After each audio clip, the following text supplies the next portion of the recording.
ರಾಮಾಪುರ ಅನ್ನುವ ಊರಿನಲ್ಲಿ ಅನಾಮಿಕ ರಮೇಶ್ ಅನ್ನುವ ಗಂಡ ಹೆಂಡತಿಯರಿದ್ದರು. ಇವರಿಗೆ ಚಾಂದಿನಿ ಅನ್ನುವ ಮಗಳಿದ್ದಳು. ಅನಾಮಿಕಳ ಅತ್ತೆ ಶಾರದಳಿಗೆ ವಯಸ್ಸಾಗಿ ಹೋಗಿದ್ದರಿಂದ ಹೆಚ್ಚಾಗಿ ಕೆಲಸ ಮಾಡುತ್ತಿರಲಿಲ್ಲ. ಸೊಸೆಯೇ ಎಲ್ಲ ಕೆಲಸಗಳನ್ನು ಮಾಡುತ್ತಾ ಕುಟುಂಬವನ್ನು ನೋಡಿಕೊಳ್ಳುತ್ತಾ ಬಂದಿದ್ದಳು. ಇನ್ನು ರಮೇಶ್ ವ್ಯವಸಾಯ ಮಾಡುತ್ತಾ ಪಶುಗಳನ್ನ ಸಾಕುತ್ತಿದ್ದನು. ಇನ್ನು ಅದರಿಂದ ಬಂದ ದುಡ್ಡಿನಿಂದ ಮನೆಯನ್ನು ನೋಡಿಕೊಳ್ಳುತ್ತಿದ್ದನು. ಅಮ್ಮ ಅನಾಮಿಕಾ, ಬೆಳಿಗ್ಗೆ ಎಲ್ಲಿಗೆ ಹೋಗ್ತಿದೀಯಾ? ಪಾಪುನ ತಯಾರು ಮಾಡಿಲ್ವೇನು? ಪಾಪುನ ನಿನ್ ಜೊತೆ ಕರ್ಕೊಂಡು ಹೋಗ್ತಾ ಇಲ್ವಾ? ಅತ್ತೆ, ನಾನು ಆ ಗುಡಿ ಹತ್ರ ಹೋಗಿ ಬರ್ತೀನಿ. ನೀವು ಪಾಪುನ ಜಾಗ್ರತೆಯಾಗಿ ನೋಡ್ಕೊಳ್ಳಿ. ನಾನು ಬೇಗನೆ ಹೋಗಿ ಬರ್ತಿದ್ದೀನಿ ಎಂದು ಅನಾಮಿಕಾ ಗುಡಿಗೆ ಹೊರಡುತ್ತಾಳೆ. ಮಾರ್ಗ ಮಧ್ಯದಲ್ಲಿ ಒಂದು ಮರದ ಕೆಳಗೆ ಒಬ್ಬ ಸ್ವಾಮೀಜಿ ಧ್ಯಾನಾಸಕ್ತನಾಗಿರುತ್ತಾನೆ. ಅವನು ಬಹಳ ನಿರ್ಮಲವಾಗಿ ಕಾಣಿಸುತ್ತಾನೆ. ಆದರೆ ಭೀಕರವಾದ ಗಾಳಿಗೆ ಆ ಮರದ ಒಂದು ಕೊಂಬೆ ಸ್ವಾಮೀಜಿಯ ಮೇಲೆ ಬೀಳಲಿಕ್ಕೆ ಹೋಗುತ್ತದೆ. ಆಗ ಇದನ್ನು ಅನಾಮಿಕಾ ಗಮನಿಸುತ್ತಾಳೆ. ಆಗ ತಕ್ಷಣ ಆ ಮರದ ಕೊಂಬೆಯನ್ನು ಆ ಸ್ವಾಮೀಜಿಯ ಮೇಲೆ ಬೀಳದ ಹಾಗೆ ತನ್ನ ಒಂಟಿ ಕೈಯಿಂದ ಹಿಡಿದುಕೊಳ್ಳುತ್ತಾಳೆ. ಬಹಳ ಹೊತ್ತು ಆ ಕೊಂಬೆಯನ್ನ ಹಾಗೆ ಹಿಡಿದುಕೊಂಡಿರುತ್ತಾಳೆ. ಸ್ವಾಮೀಜಿಯ ಧ್ಯಾನ ಮುಗಿದ ನಂತರ ಕಣ್ಣು ತೆರೆದು ನೋಡುತ್ತಾನೆ. ಅನಾಮಿಕಾ ಮರದ ಕೊಂಬೆ ಹಿಡಿದುಕೊಂಡು ಸ್ವಾಮೀಜಿಗೆ ಕಾಣಿಸುತ್ತಾಳೆ. ಅನಾಮಿಕಳನ್ನು ನೋಡಿದ ಸ್ವಾಮೀಜಿ ಆಶ್ಚರ್ಯ ಹೋಗುತ್ತಾನೆ. ಭಲೇ, ನೀನು ಮಾಡಿದ ಸಹಾಯ ಮರೆಯಲಾರೆನಮ್ಮ. ನನ್ನ ಧ್ಯಾನಕ್ಕೆ ಭಂಗ ಬಾರದಂತೆ ನೋಡಿಕೊಂಡೆ. ಒಂಟಿ ಕೈಯಿಂದ ನೀನು ನನ್ನನ್ನ ಕಾಪಾಡಿದೆ. ನಿನಗೆ ಯಾರೂ ಕಂಡು ಕೇಳದ ವರವನ್ನ ಕೊಡ್ತಿದ್ದೀನಿ ತಾಯಿ. ಯಾವ ಕೈಯಿಂದ ನನ್ನನ್ನು ಕಾಪಾಡಿದೆಯೋ ಅದೇ ಕೈ ನಿನ್ನನ್ನು ದೊಡ್ಡ ಮನುಷ್ಯಳ ಹಾಗೆ ಕೀರ್ತಿ ತರುತ್ತದೆ. ನಿನಗೆ ಅನೇಕ ವಿಧದಲ್ಲಿ ಸಹಾಯ ಮಾಡುತ್ತಾ ಒಳ್ಳೆಯದು ಮಾಡುತ್ತದೆ. ಇಂದಿನಿಂದ ಅದು ಒಂದು ಮಾಯಾ ಕೈ ತರಹ ಬದಲಾಗುತ್ತದೆ. ಎಲ್ಲಿ ಯಾವ ತೊಂದರೆ ಬಂದರೂ ಕೂಡ ಅದೇ ಕಾಪಾಡುತ್ತದೆ. ಕ್ಷೇಮವಾಗಿ ಹೋಗಿ ಬಾ ತಾಯಿ ಎಂದು ಸ್ವಾಮೀಜಿ ಅನಾಮಿಕಳಿಗೆ ವರ ಕೊಟ್ಟು ಅಲ್ಲಿಂದ ಹೋಗುತ್ತಾರೆ. ಅನಾಮಿಕಳ ಕೈಯಲ್ಲಿ ಮಾತ್ರ ಯಾವ ಬದಲಾವಣೆಯೂ ಇರುವುದಿಲ್ಲ. ಇನ್ನು ಸ್ವಾಮೀಜಿಯ ವರದ ಬಗ್ಗೆ ಯೋಚಿಸುತ್ತಾ ಮನೆಗೆ ಬಂದಳು ಅನಾಮಿಕಾ. ಮನೆಯ ಹತ್ತಿರ ಹೊರಗೆ ಶಾರದಾ ಇರುತ್ತಾಳೆ. ಮನೆಯೊಳಗಿಂದ ಮಗುವಿನ ಅಳು ಕೇಳುತ್ತಿರುತ್ತದೆ. ಅತ್ತೆ, ಮಗು ಅಳ್ತಾ ಇದೆ, ನೀವು ಗಮನಿಸ್ಲಿಲ್ವಾ? ಅಯ್ಯೋ, ಈವರೆಗೂ ನನ್ನ ಜೊತೆ ಆಡ್ಕೊಳ್ತಿತ್ತಮ್ಮ. ಈಗಲೇ ಉಯ್ಯಾಲೆಯಲ್ಲಿ ಮಲಗಿಸಿ ಬರ್ತಾ ಇದ್ದೀನಿ. ನೀನ್ ಬಂದೆ ಅಂತ ತಿಳಿತಾ ಏನೋ, ಅದಕ್ಕೆ ಅಳ್ತಾ ಇದೆ. ಇನ್ನು ಆ ಸಮಯದಲ್ಲಿ ಅನಾಮಿಕಾ ಟೆನ್ಷನ್ ಮಾಡಿಕೊಳ್ಳುತ್ತಾ ಮಗುವಿದ್ದ ಉಯ್ಯಾಲೆ ಕಡೆಗೆ ನೋಡುತ್ತಾಳೆ. ಅಷ್ಟರಲ್ಲಿ ಅನಾಮಿಕಳ ಕೈ ಉದ್ದಕ್ಕೆ ಆಗಿ ಮಲಗಿದ್ದ ಮಗುವಿನ ಹತ್ತಿರಕ್ಕೆ ಹೋಗಿ ಉಯ್ಯಾಲೆಯನ್ನು ತೂಗುತ್ತದೆ. ಅನಾಮಿಕಾ ಆಶ್ಚರ್ಯ ಹೋಗುತ್ತಾಳೆ. ಅವಳಿಗೆ ಎಲ್ಲವೂ ವಿಚಿತ್ರವಾಗಿ ಕಾಣಿಸುತ್ತದೆ. ಆ ಸ್ವಾಮೀಜಿ ಹೇಳಿದ ವರ ಇದೇನೋ ಅಂತ ಅಂದುಕೊಳ್ಳುತ್ತಾಳೆ. ಶಾರದಾ ಅನಾಮಿಕಳನ್ನು ನೋಡಿ ಭಯಪಡುತ್ತಾಳೆ. ತನ್ನಲ್ಲಿ ತಾನೇ ಸೊಸೆಯನ್ನು ನೋಡಿ ಗೊಣಗಿಕೊಳ್ಳುತ್ತಾಳೆ. ಇದೇನು, ಇದ್ರ ಕೈ ಇಷ್ಟು ದೊಡ್ಡದಾಗಿ ಬದಲಾಯ್ತು? ಇದಕ್ಕೇನಾದ್ರೂ ದೆವ್ವ ಹಿಡ್ದಿದ್ಯಾ? ನನಗೇನೋ ಬಹಳ ಭಯವಾಗ್ತಿದೆ. ಇವಳ ನಡವಳಿಕೆ ನೋಡಿದ್ರೆ ನನಗೇನೋ ಸಂದೇಹವಾಗ್ತಿದೆ. ಮಗ ಬಂದ ತಕ್ಷಣ ವಿಷಯವೆಲ್ಲ ಹೇಳಬೇಕು. ಇಷ್ಟರಲ್ಲಿ ಅನಾಮಿಕಾ ಅತ್ತೆ ಶಾರದಾ ಭಯಪಡುತ್ತಿದ್ದನ್ನು ಗಮನಿಸುತ್ತಾಳೆ. ಏನತ್ತೆ ಹಾಗೆ ಭಯಪಡ್ತಾ ಇದ್ದೀರಾ? ಏನಾಯ್ತು ನಿಮಗೆ? ಮತ್ತೇನು ಇಲ್ಲಮ್ಮ, ನಾನು ಹೀಗೆ ಬೀದಿ ಹತ್ರ ಹೋಗಿ ಬರ್ತೀನಿ. ನೀನು ಅಡುಗೆ ಮಾಡಿಡು, ಅನ್ಬರೋ ಸಮಯವಾಯ್ತಲ್ಲ. ಹಾಗೆ ಅತ್ತೆ. ಇನ್ನು ಶಾರದಾ ಬೀದಿ ಕಡೆಗೆ ಗಡಿಬಿಡಿಯಿಂದ ಹೋಗುತ್ತಾಳೆ. ಇನ್ನು ಅನಾಮಿಕಾ ತನ್ನ ಕೆಲಸ ತಾನು ಮಾಡಿಕೊಳ್ಳುತ್ತಾ ಇರುತ್ತಾಳೆ. ಆಗ ಅವಳ ಕೈ ದೊಡ್ಡದಾಗಿ ಬದಲಾಗುತ್ತದೆ. ಆದ್ದರಿಂದ ಅನಾಮಿಕಾ ಎಲ್ಲ ಕೆಲಸಗಳನ್ನು ಬಹಳ ಸುಲಭವಾಗಿ ಮಾಡುತ್ತಿದ್ದಳು. ಒಂದೇ ಕಡೆ ಕುಳಿತುಕೊಂಡು ತನಗೆ ಬೇಕಾದ ಅಡುಗೆ ಸಾಮಾನನ್ನೆಲ್ಲ ತೆಗೆದುಕೊಳ್ಳುತ್ತಿರುತ್ತಾಳೆ. ದೂರದಲ್ಲಿದ್ದ ಮಗುವನ್ನು ಆಡಿಸುತ್ತಾಳೆ. ಏಕೆಂದರೆ ಅನಾಮಿಕಳ ಕೆಲಸ ಸುಲಭವಾಗಿ ಹೋಗುತ್ತದೆ. ಒಂದೇ ಕಡೆ ಕುಳಿತುಕೊಂಡು ಯಾವ ಕೆಲಸವಾದರೂ ಚಕಚಕ ಅಂತ ಮಾಡುತ್ತಿರುತ್ತಾಳೆ. ನನ್ನ ಕೈ ದೊಡ್ಡದಾಗಿ ಹೋಗಿದ್ದು ಅನಾಮಿಕಳಿಗೆ ನಿಜವಾಗಿಯೂ ವರವೇ ಅನ್ನಿಸುತ್ತದೆ. ನೆನಪಿಸಿಕೊಂಡು ಎಷ್ಟೋ ಸಂಭ್ರಮ ಪಡುತ್ತಾಳೆ. ಇನ್ನು ತನ್ನ ಗಂಡ ಬರುತ್ತಲೇ ವಿಷಯ ಹೇಳಬೇಕು ಅಂದುಕೊಳ್ಳುತ್ತಾಳೆ. ಇಷ್ಟರಲ್ಲಿ ಬೀದಿಯಲ್ಲಿ ತನ್ನ ಗಂಡ ಬರುವುದು ಕಾಣಿಸುತ್ತದೆ. ಇನ್ನು ಬೀದಿಯಲ್ಲಿದ್ದ ಅತ್ತೆ ಶಾರದಾ ಮಗ ರಮೇಶನ ಹತ್ತಿರ ಮಾತನಾಡುತ್ತಾ ಇರುತ್ತಾಳೆ. ಏನಾಯ್ತಮ್ಮ, ಇಲ್ಲಿ ಯಾಕೆ ಕೂತಿದ್ಯಾ? ಏನ್ ಹೇಳ್ಬೇಕು ಅಂತೀಯೋ? ನಿನ್ ಹೆಂಡತಿಯನ್ನು ನೋಡಿದ್ರೆ ನನಗೇಕೋ ಭಯವಾಗ್ತಾ ಇದೆ. ಅವಳಿಗೆ ದೆವ್ವ ಹಿಡ್ದ ಹಾಗಿದೆ ಕಣೋ. ನನ್ಗೇನೋ ಅನುಮಾನ ಬರ್ತಾ ಇದೆ. ಯಾಕಮ್ಮ ಹಾಗೆ ಅಂತಿದ್ಯಾ? ಏನಾಯ್ತು ಹೇಳು. ನಿನ್ನ ಹೆಂಡತಿ ಕೈ ಉದ್ದವಾಗಿ ಬದಲಾಗುತ್ತೋ? ನನಗೆ ಭಯವಾಯ್ತು, ಅದಕ್ಕೆ ಇಲ್ಲಿ ಬಂದ್ಬಿಟ್ಟೆ. ಏನಮ್ಮ ನೀನ್ ಹೇಳೋದು? ಬಾ ಹೋಗಿ ನೋಡೋಣ. ನಾನು ಬರಲ್ಲಪ್ಪ ಮಗನೇ. ನೀನೇ ಬೇಕು ಅಂದ್ರೆ ಹೋಗಿ ನಿನ್ನ ಹೆಂಡತಿಗೆ ಹಸುವಿನ ಹಾಲು ಹಿಂಡು ಅಂತ ಹೇಳು. ಆ ಸಮಯದಲ್ಲಿ ಮರೆಯಲ್ಲಿ ನಿಂತು ನಿನ್ನ ಹೆಂಡತಿನ ಗಮನಿಸು. ಆಗ ಎಲ್ಲವೂ ನಿಂಗೆ ಅರ್ಥವಾಗುತ್ತೆ. ರಮೇಶ ಹಸುವನ್ನು ತಂದು ಮನೆ ಮುಂದೆ ಕಟ್ಟುತ್ತಾನೆ. ಅನಾಮಿಕಳ ಹತ್ತಿರ ಹಸುವಿನ ಹಾಲು ಹಿಂಡು ಅಂತ ಹೇಳುತ್ತಾನೆ. ಆ ನಂತರ ಕಿಟಕಿಯಿಂದ ತನ್ನ ಹೆಂಡತಿ ಅನಾಮಿಕಾ ಏನು ಮಾಡುತ್ತಿದ್ದಾಳೋ ಎಂದು ಗಮನಿಸುತ್ತಾನೆ. ರಮೇಶ್ ಶಾರದಾ ಊಹಿಸಿದ ಹಾಗೆ ಅನಾಮಿಕಾ ತನ್ನ ದೊಡ್ಡ ಕೈಯಿಂದ ಮನೆಯಿಂದ ಹೊರಗಿದ್ದ ಹಸುವಿನ ಹಾಲು ಕರೆಯುತ್ತಾಳೆ. ಆ ನಂತರ ಆ ಹಾಲನ್ನು ಆ ಕೈಯಿಂದಲೇ ಮನೆಯೊಳಗೆ ತೆಗೆದುಕೊಂಡು ಹೋಗಿ ಇಡುತ್ತಾಳೆ. ಅನಾಮಿಕಳನ್ನು ಹಾಗೆ ನೋಡಿದ ರಮೇಶನಿಗೆ ಕಾಲು ನಡುಗಿ ಹೋಗುತ್ತದೆ. ಭಯಪಡುತ್ತಾನೆ. ಓಡೋಡಿ ತನ್ನ ತಾಯಿ ಶಾರದಾ ಇರುವ ಜಾಗಕ್ಕೆ ಹೋಗುತ್ತಾನೆ. ಏನು ನೋಡಿದ್ಯೇನೋ? ನೋಡ್ದೇಮ್ಮ, ನನ್ ಕಾಲ್ ನೋಡು ಹೇಗೆ ನಡುಗ್ತಾ ಇದೆಯೋ. ಅವಳಿಗೆ ನಿಜಕ್ಕೂ ದೆವ್ವ ಹಿಡಿದ ಹಾಗಿದೆಮ್ಮ. ಈಗ ಏನ್ ಮಾಡೋಣ? ರಮೇಶ್ ಶಾರದಾ ಇಬ್ಬರು ಹಾಗೆ ಮಾತನಾಡಿಕೊಳ್ಳುತ್ತಾ ಇರುವಾಗ ಮನೆಯೊಳಗಿಂದ ಅನಾಮಿಕಾ ಅವರನ್ನು ಕರೆಯುತ್ತಾಳೆ. ಈ ಸಮಯದಲ್ಲಿ ಸ್ವಲ್ಪ ನೀರು ಕೊಡು ಎಂದು ಕೇಳುತ್ತಲೇ ಅನಾಮಿಕಾ ತನ್ನ ಉದ್ದನೆಯ ಕೈಯಿಂದ ನೀರನ್ನು ಕೊಡುತ್ತಾಳೆ. ಶಾರದಾ ರಮೇಶ್ ಇಬ್ಬರು ಟೆನ್ಷನ್ ಆಗುತ್ತಾರೆ. ಅವರಿಬ್ಬರು ಭಯಪಡುತ್ತಿರುವುದನ್ನು ಅನಾಮಿಕಾ ಗಮನಿಸುತ್ತಾಳೆ. ಅವರಿಬ್ಬರನ್ನು ಮನೆಯೊಳಗೆ ಕರೆಸಿ ನಡೆದ ವಿಷಯ ತಿಳಿಸುತ್ತಾಳೆ ಅನಾಮಿಕಾ. ಇನ್ನು ಶಾರದಾ ರಮೇಶ್ ಇಬ್ಬರು ಉಸಿರೆಳೆದುಕೊಳ್ಳುತ್ತಾರೆ. ಇಷ್ಟರಲ್ಲಿ ಊರಿನ ಜನ ತಂಡೋಪತಂಡವಾಗಿ ಓಡೋಡಿ ಹೋಗುತ್ತಿರುತ್ತಾರೆ. ಊರಿನ ಆಕಳುಗಳೆಲ್ಲ ಕೆರೆಯಲ್ಲಿ ಕೊಚ್ಚಿಕೊಂಡು ಹೋಗುತ್ತಿದೆ ಎಂದು ಎಲ್ಲರೂ ಅಳುತ್ತಾ ಅವುಗಳನ್ನು ಕಾಪಾಡಿಕೊಳ್ಳಲಿಕ್ಕೆ ಓಡುತ್ತಿರುತ್ತಾರೆ. ಶಾರದಾ ರಮೇಶ್ ಅನಾಮಿಕಾ ಇವರು ಮೂವರು ಕೂಡ ಅಲ್ಲಿಗೆ ಹೋಗುತ್ತಾರೆ. ಇನ್ನು ಅನಾಮಿಕಾ ತನ್ನ ಉದ್ದನೆ ಕೈಯಿಂದ ಕೆರೆಯಲ್ಲಿ ಕೊಚ್ಚಿಕೊಂಡು ಹೋಗುತ್ತಿದ್ದ ಪಶುಗಳನ್ನು ಕಾಪಾಡುತ್ತಾಳೆ. ಇನ್ನು ಊರಿನಲ್ಲಿರುವ ಜನರೆಲ್ಲ ಅನಾಮಿಕಳನ್ನು ದೇವರ ಹಾಗೆಯೇ ನೋಡುತ್ತಾರೆ. ಶಾರದಾ ರಮೇಶ್ ಇಬ್ಬರು ಅನಾಮಿಕಳನ್ನು ನೋಡಿ ಎಷ್ಟೋ ಗರ್ವಪಡುತ್ತಾರೆ. ನಿಜವೇ ಅಮ್ಮ, ನಿನ್ನಂತಹ ಸೊಸೆ ಬರೋದು ನನಗೆ ಬಹಳ ದೊಡ್ಡ ವಿಷಯ. ನೀನು ಈ ದಿನ ಮಾಡಿದ ಕೆಲಸ ಮರೆಯಲಾರದ್ದು.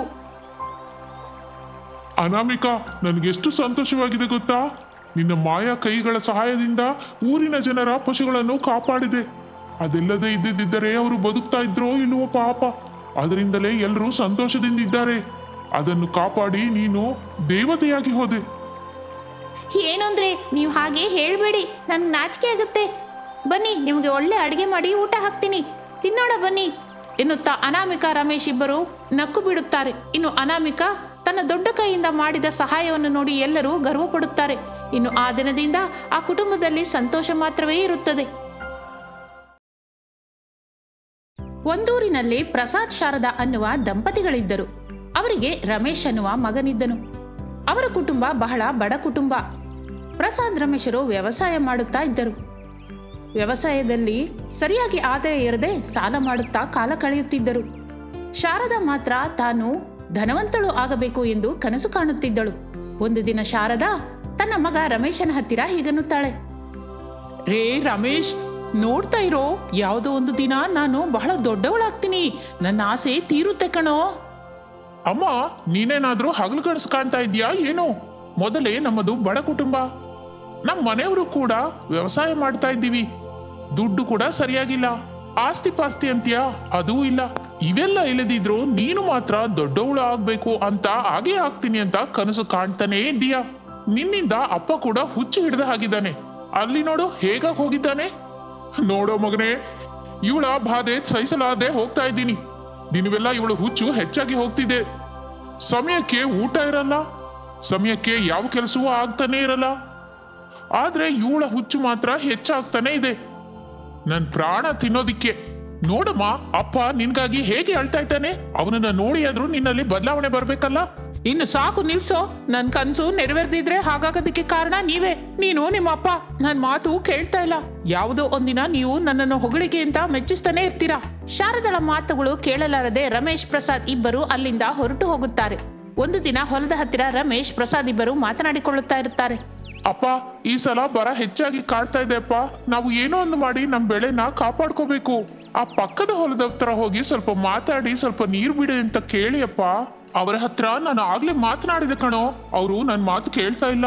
ಯಾವಾಗ ನೋಡಿದ್ರು ಏನೋ ಒಂದು ಮಾತು ಆಡ್ತಾನೆ ಇರ್ತಾರೆ. ಹಾಗೋ ನಾನೇ ಒಂದ್ಸಲ ಮಾತಾಡಿ ನೋಡ್ತೀನಿ ಅಪ್ಪ.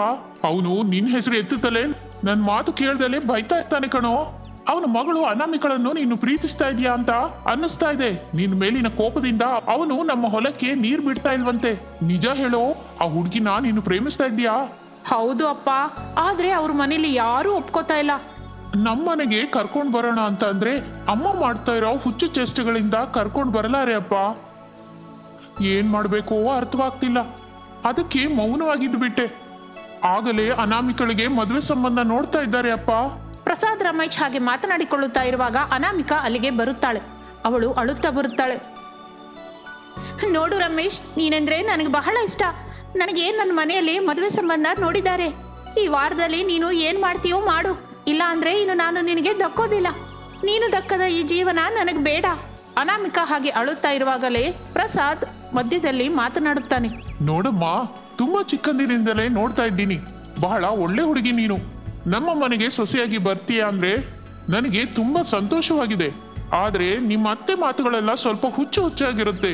ನೀನು ಆ ಮನೆಗೆ ಬಂದು ಎಲ್ಲಿ ಕಷ್ಟಕ್ಕೆ ಸಿಕ್ಕಿ ಹಾಕಿಕೊಳ್ತೀಯ ಅಂತ ನನ್ನ ಮಗ ಆಲೋಚಿಸ್ತಾ ಇದ್ದಾನೆ ತಾಯಿ.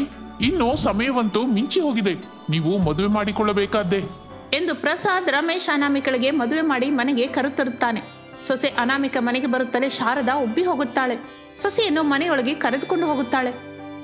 ನಮ್ಮ ಮನೆಗೆ ಮಹಾಲಕ್ಷ್ಮಿ ಬಂದ್ಲು, ನಾನು ಬೇಗನೆ ಕೋಟೀಶ್ವರಳಾಗ್ತೀನಿ, ನನಗೆ ಹಿಡಿಸಲಾರದಷ್ಟು ಸಂತೋಷವಾಗಿದೆ. ಅಮ್ಮ, ಸೊಸೆ ಮುದ್ದು, ಈ ಅತ್ತೆನ ಚೆನ್ನಾಗಿ ನೋಡ್ಕೋತೀಯಲ್ಲ? ಚೆನ್ನಾಗಿ ನೋಡ್ಕೋತೀನಿ ಅತ್ತೆ. ಸ್ವಲ್ಪ ಸಮಯನೇ ಅಮ್ಮ, ನಮಗೆ ಲೆಕ್ಕವಿಲ್ಲದಷ್ಟು ದುಡ್ಡು ಬಂದ್ಬಿಡುತ್ತೆ. ಆದ್ರಿಂದ ನಾವು ಚೆನ್ನಾಗಿ ಬದುಕಬಹುದು. ನಿನಗೆ ಏನ್ ಬೇಕೋ ಅದು ಕೊಂಡ್ಕೊಳ್ಳಬಹುದು. ಮೈ ತುಂಬಾ ಬಂಗಾರ ಹಾಕೊಳ್ಬಹುದು. ಅನಾಮಿಕಾ. ಶಾರದಾ ತನ್ನ ಮಾತಿನಿಂದ ಅನಾಮಿಕಳಿಗೆ ಕಿರಿಕಿರಿ ಮಾಡುತ್ತಿದ್ದಾಳೆ ಎನ್ನಿಸಿ ಆಗಲೇ ಅಲ್ಲಿಗೆ ಪ್ರಸಾದ್ ಬರುತ್ತಾನೆ. ಶಾರದಾ, ಸೊಸೆ ಹತ್ರ ಯಾವಾಗ್ಲೂ ಹೀಗೆ ಮಾತಾಡ್ತಾ ಇರ್ತೀಯಾ? ಈಗ್ಲೇ ಮನೆಗೆ ಬಂದಿದ್ದಾಳಲ್ಲ, ಸ್ವಲ್ಪ ಪ್ರಶಾಂತವಾಗಿ ಇರ್ಲಿಕ್ಕೆ ಬಿಡು. ದಿನಗಟ್ಟಲೆ ಮಾತಾಡ್ಕೋಬಹುದು. ಹೌದಮ್ಮ, ನೀನು ಸ್ವಲ್ಪ ವಿಶ್ರಾಂತಿ ತಗೋ. ಹೋಗಮ್ಮ, ಹೋಗು ಹೋಗು. ಇನ್ನು ಅನಾಮಿಕಾ, ರಮೇಶ್, ಪ್ರಸಾದ್ ಆ ರೂಮಿನಿಂದ ಹೊರಗೆ ಬಂದು ಬಿಡುತ್ತಾರೆ. ಅನಾಮಿಕಳನ್ನು ನೋಡಿ ಪ್ರಸಾದ್ ಸ್ವಲ್ಪ ಗಾಬರಿ ಪಡುತ್ತಾ ಮಾತನಾಡುತ್ತಾನೆ. ಅಮ್ಮ, ನೋಡ್ದಿಯಲ್ಲ ನಿಮ್ಮ ಅತ್ತೆ ಪರಿಸ್ಥಿತಿ ಇದು. ಇದಕ್ಕೂ ಮೊದಲು ಚೆನ್ನಾಗೇ ಇದ್ಲು ತಾಯಿ. ಸ್ವಲ್ಪ ದಿನದ ಹಿಂದೆ ಹೀಗೆ ಆಗಿ ಹೋಗಿದ್ದಾಳೆ. ಮಾತುಗಳು ಯಾವಾಗ್ಲೂ ಹಾಗೆ ಇರುತ್ತೆ. ದುಡ್ಡಿನ ಮೇಲಿನ ಆಸೆಯಿಂದ ಹೀಗೆ ಮಾತಾಡ್ತಾಳೆ. ನೀನೇನು ಹಚ್ಕೋಬೇಡಮ್ಮ. ಅಮ್ಮನ ಜೊತೆ ನಿನಗೆ ಏನ್ ಕಷ್ಟವಾದ್ರೂ ನೀನು ಅಪ್ಪನ ಹತ್ರ ಹೇಳ್ಬೋದು, ಇಲ್ಲ ಅಂದ್ರೆ ನನ್ನ ಹತ್ರ ಹೇಳು. ನೀನು ಯಾವ ವಿಷಯದಲ್ಲೂ ಗಾಬರಿ ಆಗುವ ವಿಷಯವೇ ಇಲ್ಲ. ನನಗೇನೋ ಅತ್ತೆ ವಿಷಯದಲ್ಲಿ ಸ್ವಲ್ಪ ಮನಸ್ಸಿಟ್ಟು ಮಾತಾಡಿದ್ರೆ ಒಳ್ಳೇದು ಅಂತ ಅನ್ನಿಸ್ತಿದೆ ರೀ. ನಿಜಕ್ಕೂ ಅತ್ತೆ ಯಾಕೆ ಹಾಕಿದ್ದಾರೆ ಎಂದು ತಿಳ್ಕೊಳ್ಬೇಕು ಅಂದ್ರೆ ಈ ಪರಿಸ್ಥಿತಿಯಿಂದ ಅತ್ತೆನ ಹೇಗೆ ಹೊರಗೆ ತರಬೇಕು ಅಂತ ತಿಳ್ಕೋಬಹುದು. ನೀವು ಹೊಲಕ್ಕೆ ಹೋಗ್ತಿರಲ್ಲ, ನಾನು ಅತ್ತೆ ಹತ್ತಿರ ಈ ವಿಷಯದಲ್ಲಿ ಮಾತಾಡ್ತೀನಿ. ಅನಾಮಿಕಳ ಮಾತಿಗೆ ಪ್ರಸಾದ್, ರಮೇಶ್ ಇಬ್ಬರು ಬಹಳ ಸಂತೋಷಿಸುತ್ತಾರೆ. ಆ ನಂತರ ಅವರು ಹೊಲದ ಹತ್ತಿರ ಹೊರಟು ಹೋಗುತ್ತಾರೆ. ಅನಾಮಿಕ ಮನೆಯಲ್ಲಿ, ಅತ್ತೆ, ನೀವು ಕೋಟೀಶ್ವರ ಆಗ್ತೀರಾ ಅಂತ ಯಾರು ನಿಮಗೆ ಹೇಳಿದ್ರು? ನಿಮಗೆ ಬಹಳ ದುಡ್ಡು ಬರುತ್ತೆ ಅಂತ ಯಾರು ಹೇಳಿದ್ರು ನಿಮಗೆ? ನನಗೆ ಹೇಳಿದ್ರೆ ನಾನು ಕೂಡ ನಿಮಗೆ ಸಹಾಯ ಮಾಡ್ತೀನಿ ಅತ್ತೆ. ನೋಡಮ್ಮ ಅನಾಮಿಕಾ, ನನಗೆ ಒಂದಿನ ಕನಸು ಬಂದಿತ್ತಮ್ಮ. ನಮ್ಮ ಹೊಲದ ಕೆಳಗೆ ಬಹಳ ಬಂಗಾರ ಇದೆ ಅಂತ. ಆ ಕನಸಿನಲ್ಲಿ ನಂಗೆ ಹೇಗೆ ಕಾಣಿಸ್ತು ಅಂದ್ರೆ, ಆ ವಿಷಯ ನಿಮ್ಮ ಮಾವೇನ ಹತ್ರ ಹೇಳಿದ್ರೆ ಏನೂ ಹಚ್ಕೋತಿಲ್ಲ. ಅನಾಮಿಕ ಬಹಳ ಆಲೋಚಿಸುತ್ತಾಳೆ. ಪ್ರಸಾದ್, ರಮೇಶ್ ಇಬ್ಬರನ್ನು ಕೂರಿಸಿ ತಮ್ಮ ಹೊಲದಲ್ಲಿ ಬೋರ್ ಹಾಕಿಸಬೇಕು ಅನ್ನುತ್ತಾಳೆ. ತನ್ನ ಹತ್ತಿರವಿದ್ದ ಕೆಲವು ಬಂಗಾರವನ್ನು ಅಡವಿಟ್ಟು ಹಾಗೆ ಬಂದ ದುಡ್ಡಿನಿಂದ ತಮ್ಮ ಹೊಲದಲ್ಲಿ ಬೋರ್ ಹಾಕಿಸುತ್ತಾಳೆ ಅನಾಮಿಕಾ. ಆ ಬೋರಿಂದ ಅತ್ತೆ ಹೇಳಿದ ಹಾಗೆ ಬಂಗಾರ ಬರುತ್ತದೆ. ಅದನ್ನು ನೋಡಿದ ಪ್ರಸಾದ್, ರಮೇಶ್ ಎಷ್ಟೋ ಆನಂದ ಹೋಗುತ್ತಾರೆ. ಅದರಿಂದ ಶಾರದಳ ಆನಂದಕ್ಕೆ ಹದ್ದೇ ಇರುವುದಿಲ್ಲ. ಎಷ್ಟೋ ಸಂಭ್ರಮ ಪಡುತ್ತಾಳೆ. ತಾನು ಹೇಳಿದ್ದೆಲ್ಲ ನಡೆಯಿತು ಎಂದು ಸಂತೋಷಿಸುತ್ತಾಳೆ.